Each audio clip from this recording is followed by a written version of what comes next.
Welcome student, welcome to make it easy skills. तो बच्चे, हम पढ़ रहे थे प्रॉब्लम सॉल्विंग स्किल्स के बारे में, जो कि बहुत इंपॉर्टेंट है। पिछले लेक्चर में आपने अच्छे से समझा भी होगा कि भाई क्या उसकी रिक्वायरमेंट है, क्यों हमें जो है इसकी जरूरत पड़ रही है और किन किन चीजों पर वो डिपेंड करता है ना। चलो आप सीधे चलते हैं, हम जहां हमने छोड़ा था वहां से अब हम स्टार्ट उसको करते हैं। ठीक है, तो सीधे हम स्क्रीन शेयर करते हैं।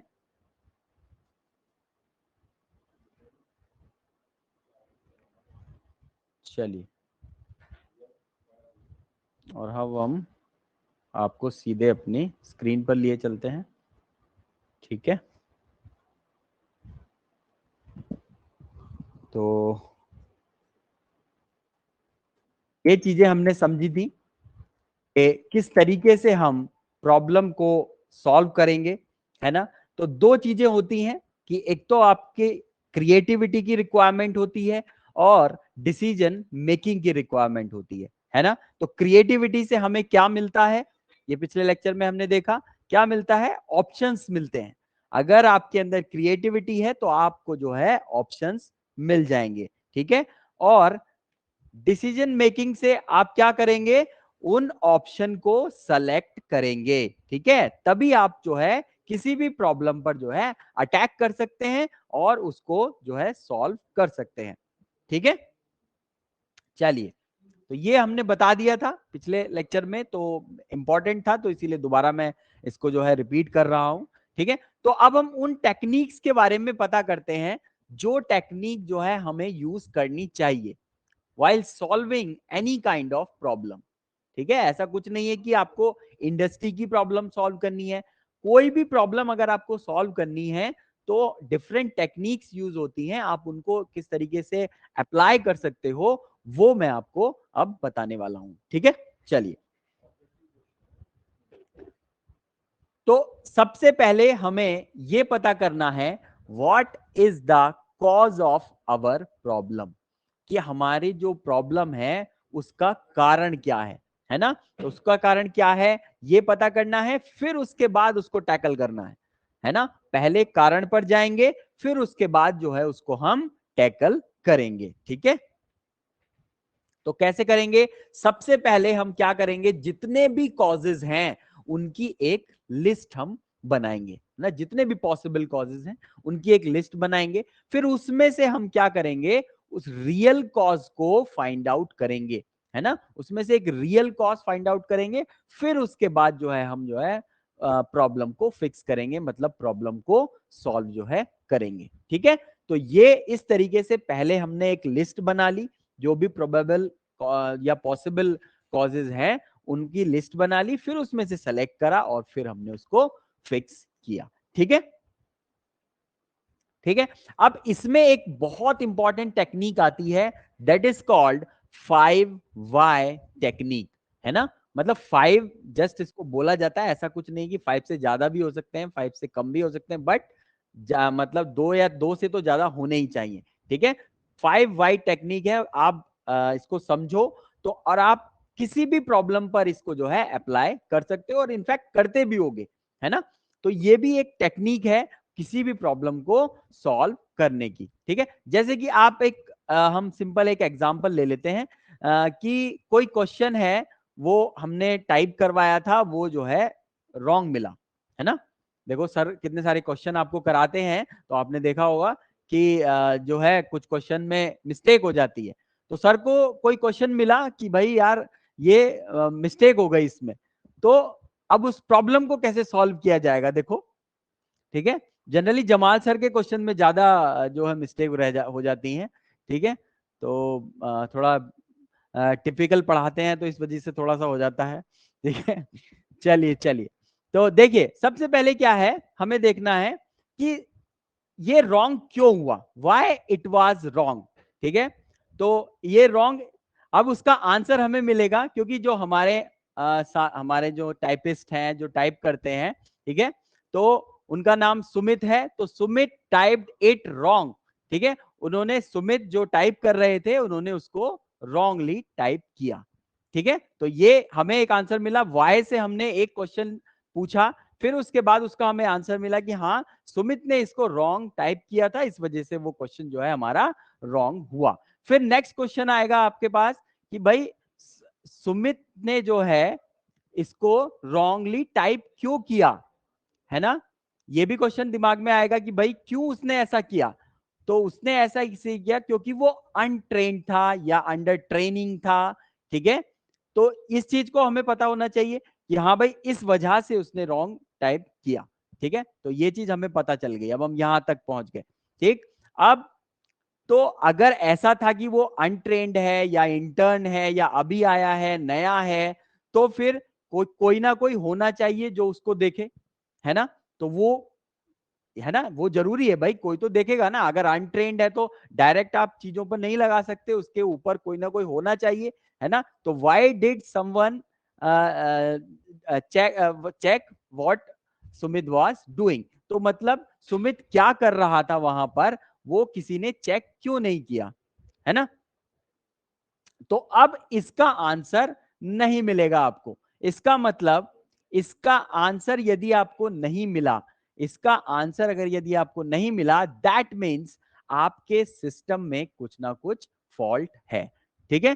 तो यहां पर अगर आपको आंसर नहीं मिल रहा है तो जो है यहां पर सिस्टम में आपको जो है फॉल्ट पता चल जाएगा कि हाँ भाई ये प्रॉब्लम है, कि यहां पर किसकी प्रॉब्लम है, ये मैनेजमेंट की प्रॉब्लम है ना।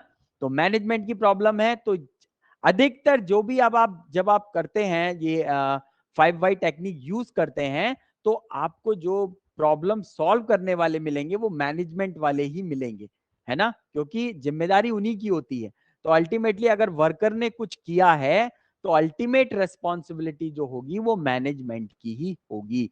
तो साफ साफ हमें पता चल गया कि भाई ये जो है मैनेजमेंट का फॉल्ट है, उसे प्रॉपर ट्रेनिंग नहीं प्रोवाइड कराई गई, उसके ऊपर कोई था नहीं देखने वाला। तो इस वजह से जो है एक क्वेश्चन हमारा गलत जो है टाइप हो गया, ठीक है। तो यहां पर तो आपको 3 वाई दिखाई दे रहे हैं, ऐसे ही आपके कितने वाई वाई हो सकते हैं, ठीक है, कितने भी वाई हो सकते हैं। तो इस तरीके से अगर आप प्रॉब्लम को स्टेप बाय स्टेप टैकल करेंगे तो आप जो है कोई भी प्रॉब्लम सॉल्व कर सकते हैं, ठीक है। चलिए, ठीक। तो हमें क्या पता चला यहां पर पता चला no quality system to look after the new interns. अगर कोई जो है आपका नया इंटर्न आया है, उसको कोई देख ही नहीं रहा है ना, अगर उसने गलत टाइप कर दिया तो कर दिया, है ना। एक भाई चेकिंग प्रोसीजर भी होना चाहिए ना, कि अगर कोई चीज जा रही है उसके हाथों से तो एक एक बंदा वो होना चाहिए कि भाई उसको चेक भी करे कि भाई उसने सही लिखा है या नहीं लिखा है, ठीक है। चलिए, तो इस तरीके से हम 5 वाई टेक्निक का यूज करते हैं, ठीक। नेक्स्ट है हमारा कि हम प्रॉब्लम ट्री बनाते हैं। अब क्या होता है कि जैसे एक प्रॉब्लम सिंपल ले लीजिए, आपने खाना ऑर्डर किया और खाना जैसे ही ऑर्डर किया तो वो देर में पहुंचा, ठीक है, मतलब डिलीवरी जो है वो डिले हुई, ठीक। तो वो क्यों हुई डिले, पहले ये पता करो। कस्टमर ने आपसे कंप्लेंट करी कि भाई जो है ये डिले हो गया, तो अब आप एज ए मैनेजर सबसे पहले चेक करोगे भाई क्यों वो डिलीवरी जो है लेट हुई। सर स्टाफ जो है शॉर्ट था, स्टाफ कम था, इस वजह से, ठीक है। तो फिर उसमें भी 2 पार्ट निकल जाएंगे, तो इस तरीके से ये ट्री बन रही है ना। तो इसमें भी 2 पार्ट निकल गए, क्या हुआ भाई कि somebody इज इल, कोई जो है बीमार था, इस वजह से जो है स्टाफ हमारा कम था, तो कोई आदमी बीमार था, ठीक है। और somebody is doing other work, जो है कोई जो है कुछ और काम कर रहा था, तो ये भी हमें पता यहां से चल गया, ठीक है। लेकिन यहां पर एक पॉसिबिलिटी ये भी थी कि मशीन ब्रेक डाउन हुई, मशीन ब्रेक डाउन हुई और फिर जो है उसका कोई प्रॉपर मशीन क्यों ब्रेक डाउन हुई ये पता चलेगा। तो कैसे पता चलेगा कि भाई उसका प्रॉपर हमने मेंटेनेंस नहीं किया, तो इस वजह से जो है मशीन हमारी ब्रेक डाउन हो गई और उस वजह से अल्टीमेटली जो है आपकी जो फूड डिलीवरी थी वो जो है डिले हो गई। तो ये पूरी एक ट्री बन जाएगी। तो ऐसे ही अगर आपके एज ए मैनेजर आपके पास अगर इस टाइप का कोई भी प्रॉब्लम आता है तो आपको सिस्टमैटिकली सॉल्व करना है ना। तो आप एक प्रॉब्लम ट्री बनाएंगे और उससे को जो है अच्छे से जो है उसको सॉल्व करके देंगे, है ना। तो ये सब आपको तब यूज करना होता है जब आपकी मीटिंग्स होती हैं। जब आप कंपनी में जाओगे तो आपकी मीटिंग्स होंगी और आपसे पूछा जाएगा कि भाई फलाना प्रॉब्लम वहां ऐसे हुई थी, तो भाई आपको क्या करना है, आपने कैसे उसको टैकल किया। तब आप ये चीजें प्रेजेंट करोगे। उस टाइम आप ओरली तो बताओगे नहीं कि सर ऐसा हुआ था, उसने मुझे ये बताया था, ऐसे कोई कहानी तो वहां सुनाओगे नहीं। तो आपको प्रेजेंट करनी पड़ेगी, ये प्रॉब्लम ट्री आपको बनानी पड़ेगी वहां पे। तब आपको तब लगेगा कि हाँ एक इंजीनियर प्रेजेंट कर रहा है। ठीक है, तो दैट शुड बी सिस्टमैटिक। आपकी जो भी प्रेजेंटेशन है दैट शुड बी सिस्टमैटिक। ठीक है, चलिए एक और एग्जांपल ले लेते हैं कि सिंपल आपकी जो गंगा रिवर है उसमें जो है फिश जो है आपकी कम हो रही है। भाई क्यों कम हो रही है, अब उसका प्रॉब्लम एनालिसिस करा जा रहा है। तो ये एक प्रॉब्लम साइकिल भी बन जाती है ना, ट्री भी बन जाती है, एक फ्लो में भी हम कर सकते हैं। ठीक है, और एक साइकिल भी बन रही है। तो पता चला कि भाई स्मॉल नेट जो फिशरमैन है, जो मछुआरे हैं, वो क्या कर रहे हैं कि भाई स्मॉल नेट यूज कर रहे हैं वो, है ना। स्मॉल नेट जब वो यूज कर रहे हैं तो वो क्या हो रहा है, उससे उससे क्या हो रहा है भाई, स्मॉल नेट जब यूज कर रहे हैं तो जो क्या है वो स्मॉल स्मॉल जो फिश हैं वो जो है पकड़ी जा रही हैं। स्मॉल स्मॉल फिश पकड़ी जा रही हैं तो वो जो स्मॉल है वो तो बड़ी नहीं हो पा रही, है ना। बड़ी तो पकड़ी जा रही है, स्मॉल भी पकड़ी जा रही है ज्यादा।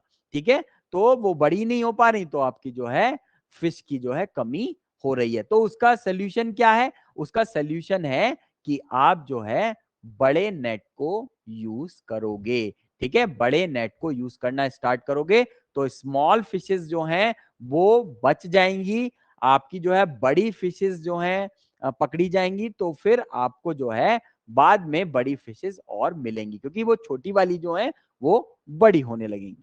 ठीक है, तो ये एक साइक्लिक प्रॉब्लम है ना। अगर मैं इसको, ये सब लिंक्ड है आपस में, that's why it is called the cyclic problem या फिर प्रॉब्लम साइक्लिक साइकिल। ठीक है, तो क्लियर हो रहा है। तो इस तरीके से इस टाइप के मेथड्स हमें जो है यूज करने हैं।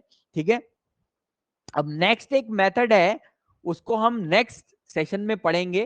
ठीक है, कैपनर ट्रिग्यो मेथड, बहुत इंपॉर्टेंट मेथड है ये भी, आपका जो है बहुत ज्यादा यूज होता है। तो सिस्टमैटिक साइंटिफिक जितने भी मेथड्स हैं, अगर आप ये यूज करोगे तो आपको जो है एप्रिसिएशन मिलेगा अपनी कंपनी में, और जो है आपको प्रमोशन भी जल्दी से जल्दी आपको मिलेंगे। ठीक है, तो अब हम इसको स्टॉप कर देते हैं।